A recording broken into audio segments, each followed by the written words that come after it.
Guys, ಹೇಗಿದ್ದೀರಾ? ಎಲ್ಲರೂ ಚೆನ್ನಾಗಿದ್ದೀರಾ ಅಂತ ಅನ್ಕೋತೀನಿ. ತುಂಬ ದಿನ ಆದಮೇಲೆ ವೀಡಿಯೋ ಮಾಡ್ತಾಯಿದ್ದೀನಿ. ಈ ವಿಡಿಯೋ ಏನಕ್ಕೆ ಮಾಡ್ತಾಯಿದ್ದೀನಿ ಅಂದರೆ, ಈಗ ನಾನು ಬ್ಯಾಚುಲರ್ ಟೈಮಲ್ಲೆಲ್ಲ ತರಕಾರಿ ಅದು ಎಲ್ಲ ತತ್ತಿದ್ದೆ. ಫಸ್ಟು ಎಷ್ಟು ಒಂದು 10 ಇಯರ್ ಬ್ಯಾಕು.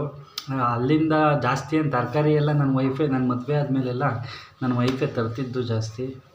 ಅದು ಬಿಟ್ಟರೆ ಇದು ತರಕಾರಿ ಎಲ್ಲ ತರಕ್ಕೆ ಹೋಗ್ತಿರ್ತಿಲ್ಲ. ತರಕಾರಿ ಮತ್ತು ಗ್ರೋಸರಿ ಐಟಮ್ಸ್ ಎಲ್ಲ ನಾನು ತರಕ್ಕೆ ಹೋಗ್ತಿರ್ತಿಲ್ಲ. ನಾನು ಹೋಗುವೆ, ಆದರೆ ನನ್ನ ವೈಫು ಪರ್ಚೇಸ್ ಮಾಡೋರು ಜಾಸ್ತಿ. ನಾವೇನು ಪರ್ಚೇಸ್ ಎಲ್ಲ ಮಾಡೋಕ್ಕೆ ಹೋಗ್ತಿರ್ತಿಲ್ಲ. ಇವತ್ತು ನನ್ನ ವೈಫು ಸಮ್ಮರ್ ಹಾಲಿಡೇಸ್ ನನ್ನ ಮಗಳಿಗೆ ಊರಿಗೆ ಹೋಗಿದ್ದಾರೆ. ಊರಿಂದ ಬರೋದು ಇನ್ನೂ ಒಂದು 10 ಡೇಸ್ ಆಗುತ್ತೆ. ಈಗಾಗಲೇ 20 ಡೇಸ್ ಆಯಿತು. ಇನ್ನು 1 ಮಂತ್ ಬರೋಲ್ಲ ಅಂತ ಹೋಗಿದ್ರು. 1 ಮಂತ್ ಊರಲ್ಲಿ ಇದ್ಬಿಟ್ಟು ಬರ್ತೀವಿ ಅಂತ. ಏಕೆಂದರೆ ಸಮ್ಮರ್ ಹಾಲಿಡೇಸ್ ಅಲ್ವಾ, ನನ್ನ ಮಗಳಿಗೆ ಸ್ಕೂಲ್ಗೆ ಹೋಗಿ ಬೇಜಾರಾಗಿರುತ್ತೆ, ಅಜ್ಜಿ ಜೊತೆ ಇರಬೇಕು ಅಂತ ಹೋಗ್ತೀವಿ ನಾನು ಅಂತ ಅಂದ್ಬಿಟ್ಟು ಹೋದರು. ಹೋಗಲಿ ಅಂತ ಕಳಿಸ್ಬಿಟ್ಟು ಬಂದಿದೆ. ಇವಾಗ ಬ್ಯಾಚುಲರ್ ಫೀಲ್ ಬರ್ತಾಯಿದೆ ನಮಗೆ. ಬ್ಯಾಚುಲರ್ ಫೀಲ್ ಏನಕ್ಕೆ ಬರ್ತಾಯಿದೆ ಅಂತ ಅಂದರೆ, ಸಿಕ್ಕಾಪಟ್ಟೆ ಇದೆಲ್ಲ ಗೊತ್ತಿರ್ತಿಲ್ಲ ನಮಗೆ. ಇಷ್ಟೊಂಥರ ದುಡ್ಡು ಖರ್ಚಾಗುತ್ತೆ ಅಂತ.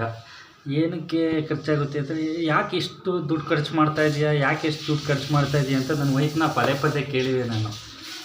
ಬಂದಾಗಲೆಲ್ಲ ಅದೇ ಒಂದು ಸಂಜೆ ಬಂದಾಗ ಎಷ್ಟು ಖರ್ಚಾಯಿತು ಅಂತ ಹೇಳೋರಲ್ಲಿ ಇಷ್ಟು ಖರ್ಚಾಯಿತು ಅಂತ. ಆಗ ಮನೆ ನಡೆಸೋರಿಗೆ ಅಂದರೆ, ಈಗ ಐಟಮ್ಸ್ ಎಲ್ಲ ತರ್ತಾರಲ್ಲ, ಸಾಂಬಾರಿಗೆಲ್ಲ ತರಕಾರಿ ಮತ್ತು ಗ್ರೋಸರಿ ಎಲ್ಲ, ಅದು ಯಾವ ಥರ ಕಷ್ಟ ಅಂತ ನನಗೆ ಇವತ್ತು ಗೊತ್ತಾಯಿತು. ಈ ವಿಡಿಯೋ ಏನಕ್ಕೆ ಮಾಡ್ತಾಯಿದ್ದೀನಿ ಅದಕ್ಕೇನೆ, ಏನು ಕಷ್ಟ, ಯಾಕೆ ಇಷ್ಟೊಂದು ದುಡ್ಡು ಖರ್ಚಾಗುತ್ತೆ ಅನ್ನೋದು.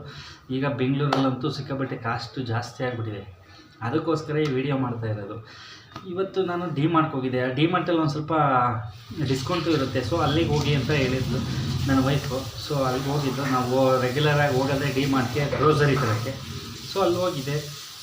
ಹೋದರೆ ಸ್ವಲ್ಪ ಇಲ್ಲೇ ನೋಡಿ ತೋರಿಸ್ತೀನಿ ಇವಾಗ ಏನೇನು ತಂದಿದ್ದೀನಿ ಅಂತ. ಅಲ್ಲಿ ಅದರ ಎಷ್ಟು ಖರ್ಚಾಯಿತು ಅಂತ ಹೇಳ್ತೀನಿ ಅಷ್ಟಕ್ಕೆ.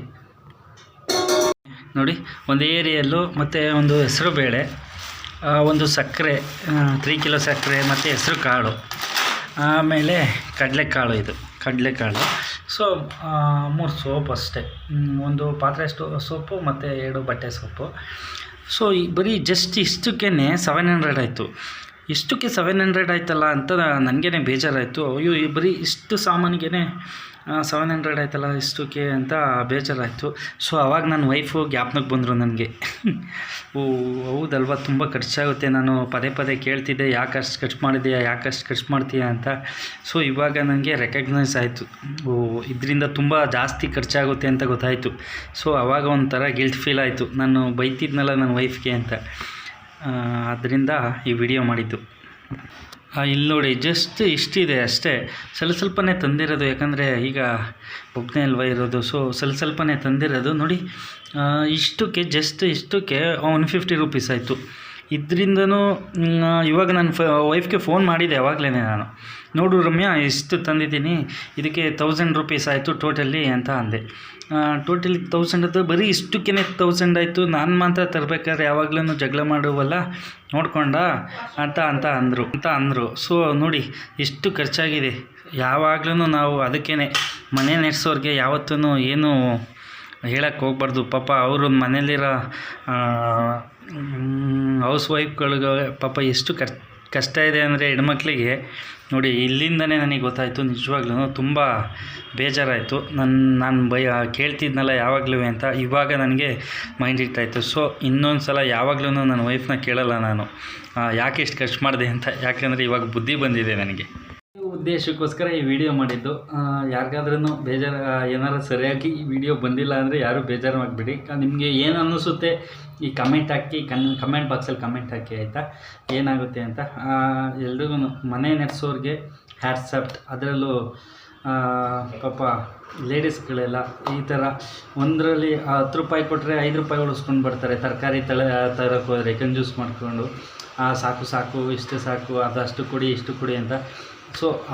ಗೃಹಿಣಿಯರು ಎಕ್ಸ್ಪೆಷಲಿ ನಿಮ್ಗೊಂದು ಹ್ಯಾಟ್ಸ್ ಮನೆ ನಡೆಸೋದಕ್ಕೆ. ಅದಕ್ಕೋಸ್ಕರ ಈ ವಿಡಿಯೋ ಮಾಡಿದ್ದು. ಯಾರಿಗಾರ ವಿಡಿಯೋ ಇಷ್ಟ ಆಗಿದರೆ ಪ್ಲೀಸ್ ಸಬ್ಸ್ಕ್ರೈಬ್ ಮಾಡಿ. ಮತ್ತು ಸಬ್ಸ್ಕ್ರೈಬ್ ಮಾಡಿಬಿಟ್ಟು ಲೈಕು ಶೇರ್ ಮಾಡೋದನ್ನ ಮರಿಬೇಡಿ. ನಿಮ್ಮ ಫ್ರೆಂಡ್ಸು ಮತ್ತು ನಿಮ್ಮ ಫ್ಯಾಮಿಲಿಗೆ ಶೇರ್ ಮಾಡಿ ನನ್ನ ವಿಡಿಯೋನ. ಪ್ಲೀಸ್ ಪ್ರೋತ್ಸಾಹ ನೀಡಿ, ಆಯಿತಾ. Thank you so much video last ತನಕ ವಾಚ್ ಮಾಡಿದ್ದಕ್ಕೆ.